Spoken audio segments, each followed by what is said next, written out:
Hello, this is Matt on the Moon Lambo channel. XRP continues to show strength beyond what we saw in 2017, and it's not done yet. And so obviously XRP has, in recent months, substantially outperformed pretty much the entirety of the crypto market. Now, interestingly, and I'm going to show you some data as we get a little further into the video, but XRP continued to show this strength even as we saw the dip a couple days ago that freaked everybody out. And obviously, I mean, we've already talked about in recent days, and it's just incredible to see. In a 24-hour period, XRP had a $1 candle. It's just astonishing. That's like the biggest in history. I mean, of course, that's because the market dropped and XRP along with it, but my God, the rebound. Absolutely astonishing. We're a little bit lower than that now, and so we're range-bound now. But look, XRP, even though it's showing this strength, it still does move in tandem with the rest of the market, so it's still true. It's probably always going to be true, at least to some degree, at a minimum, that you need to see the market doing well in order for XRP to pop. It's never been any different than that. So when we do see the market take off again, that's when you can expect XRP to go. And so all this is happening. It's unfolding at a time where the market finally accepts that XRP is a clear winner this cycle. But it's still debating, lots of people are debating, whether or not there will even be an actual alt season this market cycle. And so I'll be addressing both of these topics in this latest Moon Lambo hot jam. But before going further, I do want to be clear, I do not have a financial background of any kind. I am not offering financial advice, and you definitely should not buy or sell anything because of anything I say or write. I'm just an enthusiast who enjoys making YouTube videos about crypto-related topics, but just as a hobby and just for fun. Now, the question of whether or not there will be an alt season, well, part of it comes down to semantics, as you'll see, but also, setting that aside, will there be that euphoric blow-off top that we've seen in every single market cycle in the past? Well, if we're going to see one that looks like each of the previous market cycles, well, XRP's almost certainly going to do exceedingly well and finally enter that face-melting price discovery. But if we don't see that, and for the first time in history, this time is different, it's far less likely that XRP is going to enter face-melting season, in which case the high that we already saw, that's probably, or at least perhaps, just it. Now, to be clear, that's not what I think is probable. We're just talking about this. I think that what's going to happen is history is going to rhyme with itself. I think that's most probable, and that means that you're going to see an alt season. I don't think that most coins are going to hit a new all-time high, but plenty of coins will.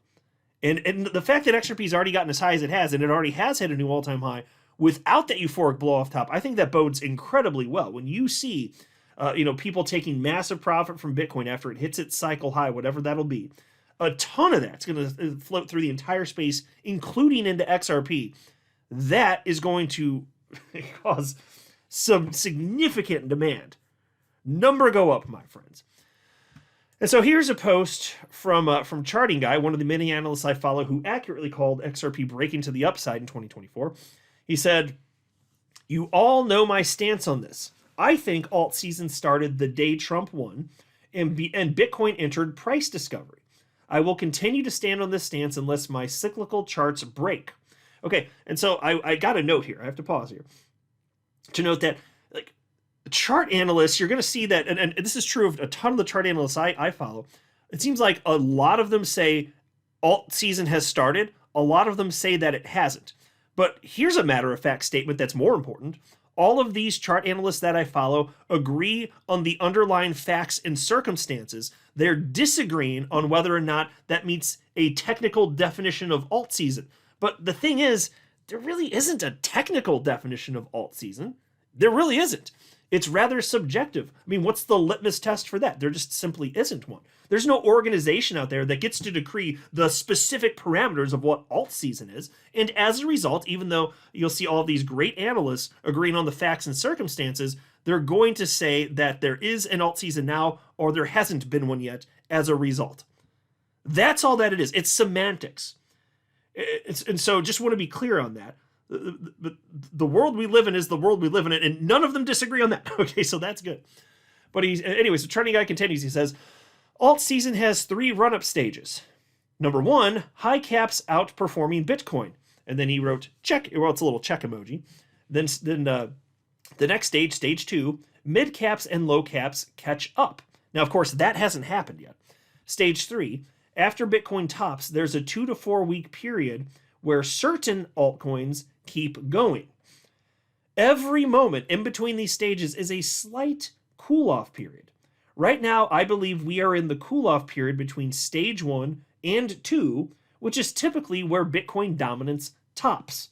Majority of crypto Twitter feels like alt season isn't here because they chose mid to low caps that haven't ran yet. You all can feel how you want about it, but despite popular belief, alt season isn't straight up for the entire time, and the bulk of it is in the last few months, also known as mid-February to late April in this case. This is all just my opinion, as everything I post is. And then he provided an update in a separate post. Because of the massive unexpected underperformance of Ethereum and its associated coins, I believe that is why this time feels different, and we may just say November to a prelude or false start of sorts. He meant to write that November is, we may just say that it is, November is a prelude or false start of sorts. And then he says, I believe this will change the next leg up, and then we will get the regular alt season everyone dreams of, hopefully. Yeah, so there are tons of coins out there that just haven't responded, like, for instance, XRP has. So we in the XRP community, I know this isn't how it's been for most of the last several years, but we're sitting pretty. We're the ones that aren't freaking out. We're like, yeah, everything's feeling great here. But that's not the experience for most people in crypto. So yeah, it was fun after the election and all sorts of stuff went up to whatever degree, but lots of coins have taken a beating. Like XRP, frankly, it's kind of a rarity. There are a handful of coins that performed in a similar realm to XRP, but there aren't that many. And I've highlighted that in videos over the last, a couple months at various points. So love to see it. It's great for us here. And it is showing that XRP has tremendous strength here, but that's why people are feeling this way. But they're not going to continue to feel this way, I certainly guess. It's certainly my expectation that history is going to rhyme with itself. We're going to see a move to the upside. Now, here's what chart analyst Dom had to say on the matter here. And this is the others BTC chart. So others, it's the coins, except for the top 10 coins by market cap. So XRP's not in it. So it's others priced against Bitcoin. That's the chart on your screen. And he says, some are claiming alt season already happened, but technically speaking, we surely haven't seen one based on what we always knew an alt season was. Look at 2017 and 2021 alt seasons.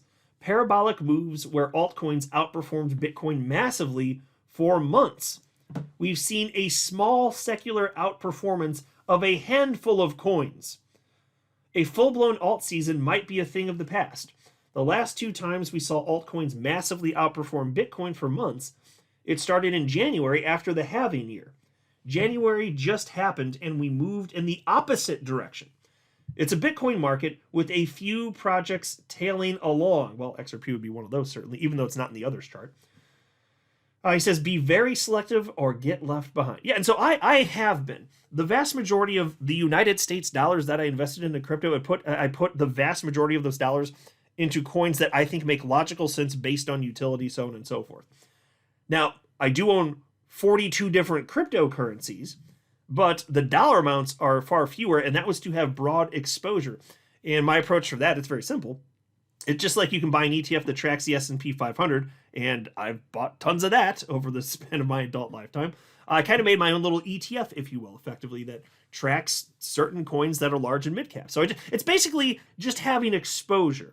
And so you're not going to be an expert of everything, but I think that, investing in the stuff that's towards the top of the heap makes the most sense. And then the ones I put the most money in are ones that I heavily researched, like, for instance, XRP, obviously. But the reason I feel comfortable with that is you can see, like, I've got data going back since the beginning of this crypto asset class that the asset class does indeed move in tandem. Now, it doesn't mean everything's going to hit a new all-time high from one cycle to the next, but it moves in tandem, and so that's been part of my expectation. I'm still fully anticipating we're going to see that play out. We just haven't seen the euphoric blow off top, but I think it's coming. Nobody knows for sure, including me, but I do believe that's what's most probable. Now, here's a post from Dom responding to Charting Guy, and he said, technically speaking, Alt season, as we have known it, did not start and may be a thing of the past. All prior alt seasons started in January after halving year. Bitcoin dominance is now higher, and other/BTC just made a new low. We have had secular alts pull dominance from other alts, not Bitcoin. And so there you have Charting Guy and Dom disagreeing here. Now, they're not disagreeing on the underlying facts, as I noted. It's a disagreement in terms of what counts as an alt season. And by the way, actually, I wanted to pull this up too. I almost forgot. Here's another view from Dom. This is the market cap dominance percentage chart going back to like 2016. So you can see each of the previous 2 market cycles. And so, as I've stated many times, when Bitcoin dominance goes down, which is what this is, that's when altcoins go up. So look at Bitcoin dominance going down in 2017. He's saying, hey, there's that alt season. Here you can see it last market cycle. Hey, there's Bitcoin dominance going down. That's when the alt season was. And here he's saying, hey, if that was the alt season, that's the smallest alt season we ever seen. So I get the argument that he's making, and that's a really interesting way to visualize it. So I wanted to highlight that. And so Charting Guy did respond to what Dom wrote, and he said, it's a highly debated topic with no clear definition, I guess, LOL. But, and that's what I was getting, folks, that's exactly why I was saying that at the outset of the video. That is exactly correct. It's a game of semantics. They're not disagreeing on the facts. It's the semantics. But the more important point is, the more important idea anyways, are we going to see that euphoric blow off top that we're all waiting for, right? And so he says, but it's definitely different this time, which is why there are so many disagreements. I've seen some posts that showed this divergence from prior cycles started when Pump Fund launched. And so a Pump Fund is it's a platform that allows users to create like meme coins on the Solana blockchain, just to be clear in case anybody's wondering what that is. Anyway, then he says, the overflow of new coins into the market, 99% being useless meme coins, is one of the main reasons to blame, in my opinion. Rush to high quality is why the first leg up was very concentrated. Also, America First Trump narrative. I understand my view of it having already starting is purely my opinion and against consensus, and I understand why majority disagrees and see their arguments as valid, but it all just comes down to perception and opinion. Yeah, so he is right about that.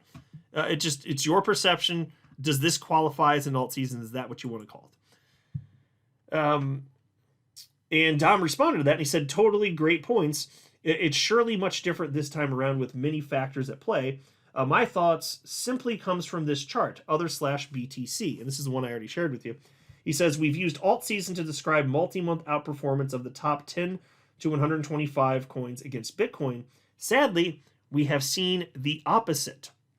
Okay, so if that's how you're going to define it, then we haven't seen it yet. So again, it's just a game of definitions here.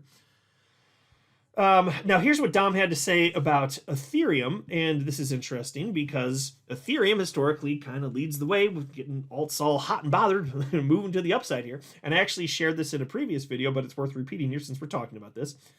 So this is an Ethereum USD chart. He says 3 days ago, ETH printed its largest downside week on a wick on a bullish candle in history, $716 wick.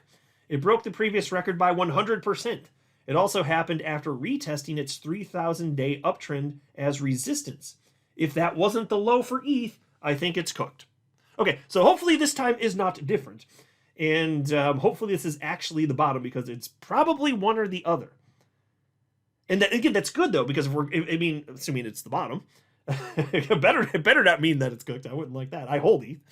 But if this could be a thing that kicks things off sooner rather than later. And of course, XRP is going to participate with all this and the rest of this bull run. Like, nobody disputes that at this point. That was disputed throughout most of 2024. Would XRP even participate, or would it sit on the sidelines? Now we don't have to argue that anymore.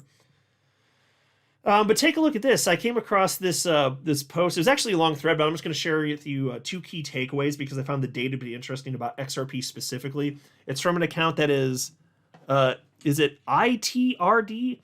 Or is that a lowercase l and it's LTRD? I do not know. Anyway, this particular analyst shared this thread, and it was shared by Dom, which is how it caught my attention here. And so let me jump into that. Here's the first one where he's referencing XRP. And this just shows the strength of XRP. It's just incredible here. So here he wrote, it's always crucial to monitor the Korean market. As seen here, Korean traders were aggressively buying XRP and Bitcoin throughout the sell-off while selling ETH heavily. Okay, so pause to note there. That plays into why we're seeing this negative sentiment around ETH. It's just not performing well. But look, markets find bottom, so I don't believe that it's just going to not perform well forever. Now, as far as the Korean market having a heavy hand here, yeah, it always has. And that's another thing that I was very happy to see, because this is something that was true even in the 2017 bull run. I don't know the reasons why, but specifically, the Koreans absolutely love XRP, and they put through some massive volume that materially impacts the global price of XRP. They have high demand. They just do. In fact, at times, the demand for XRP is higher than for that of Bitcoin in their markets in Korea. It's just amazing to see this. Anyway, he continues. What's even more remarkable is that Koreans were the strongest XRP buyers during this crash. Even more interesting is that they did so consistently over the entire period, not just a specific moment. They were actively swapping ETH for Bitcoin and XRP. And so these are CVD charts. So that's cumulative volume data. And so all you need to know is that it's the net sum of buy and sell trades. And so you can see here, despite the price doing what it did, you guys all know it happened a couple days ago. Look at the demand here. Look at this. Right on up. And then you've got, so that's XRP at the bottom. You've got ETH in the middle, and this is all for the same exchange. This is all on Upbit. So ETH down, and Bitcoin did go up, but it looked like it's more dramatic. I mean, to my eyes, it looks more dramatic for XRP, frankly. It's just amazing to see. Like, again, this is true XRP strength. Then there was also this. This is another post from him. Now let's examine some interesting CVD charts. The first one is Bybit, which appears to have accumulated a significant amount of XRP during the sell-offs. Across different regions, we see certain players taking advantage of the dip to accumulate large XRP positions. That's just another chart where you can look at it. And this one's Bybit. True strength here. Like, so just wait. I mean, unless this is the first time in history where we're not going to have a euphoric blow off top, the best is yet ahead, and XRP, you better believe, is going to be a part of it, and that's what I'm counting on. Now, the good news is that disaster strikes, and this really was the top of the market. There is no euphoric blow off top. Markets come back. I do not believe for a moment that XRP will never perform again and go into price discovery. That still does not compute to me. If it doesn't in the near future, that's because the market falls apart, not XRP. At this point, the strength is already proven, so I have no doubts there. I really don't. So the good news is, yeah, you'd have to wait a few years if that happened, but I really don't think that's probable. So as long as you don't need to sell anything soon, it's like, to me, it's not something to stress out about. You get to continue to own the same quantity of XRP you have, and if you want to buy more, you can do that too. It's all up to you guys. You do whatever the hell you want. I'm just saying this isn't a time to be afraid. It's a time to be excited, because I think history is more or less going to run with itself. I'm not a financial advisor. You should not buy or sell anything, because if anything I say are right, that would be a very, very, very bad idea. Until next time, to the moon, Lambo.